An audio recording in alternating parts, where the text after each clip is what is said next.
to make a long story short, about 10 years or so ago, we were your stereotypical two-income family, just trying to raise our kids, saving for a house. During the course of that time, James became permanently disabled, so that kind of threw a little wrench into our plans, lessened our hope quite a bit to become homeowners. We just continued to live day to day. You know, we held on to that hope. We didn't completely let it go. But then a couple years ago, with the economy taking a turn for the worse the way it did, I then lost my job.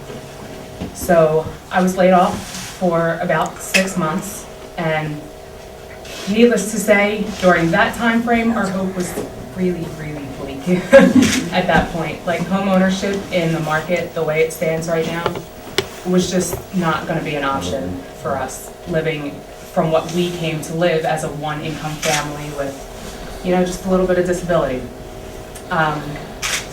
And then I hit the market for the job search again, and you know, we're from Pennsylvania, so most of my search was in Pennsylvania. And I had an interview, a job lined up in Pennsylvania, and then I received a call from the company I'm with now in Burlington County for another job offer in Jersey. So while we were trying to make the decision, we're also thinking about our future, where we're going to go, you know, where we're going to best be able to raise our children, things of that nature. And ironically enough, through friends, they mentioned the Habitat organization. So we looked into it a little bit, nothing very serious at first, because you know, anytime a good thing comes, when you have only a little bit of hope, you think, we're not going to get chosen, do we really want to go through it? But things started to fall into place with us. We started to look into it a little bit further. I accepted the job in New Jersey, and thankfully I did, because it gave us this opportunity. We made a phone call to the office to find out about the application process, and they said, no, you don't have to live here, but as long as you're working here, all the same.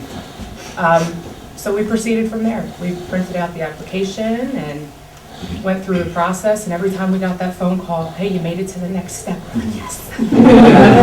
So each step that we went through, you know, we got a little bit of hope back.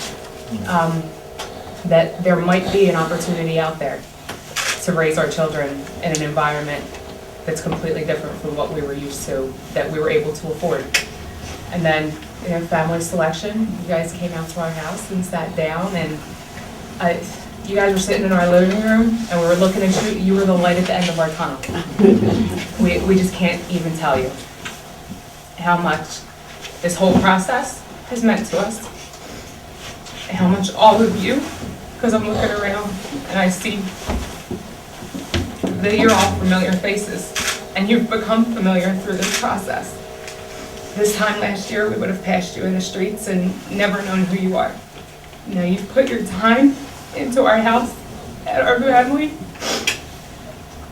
and we can't be more grateful for that. So to all of you especially, we thank you for taking us into your extended families, and we thank you for helping us give our children an opportunity that we would not have had otherwise. So thank you all very much. We appreciate it.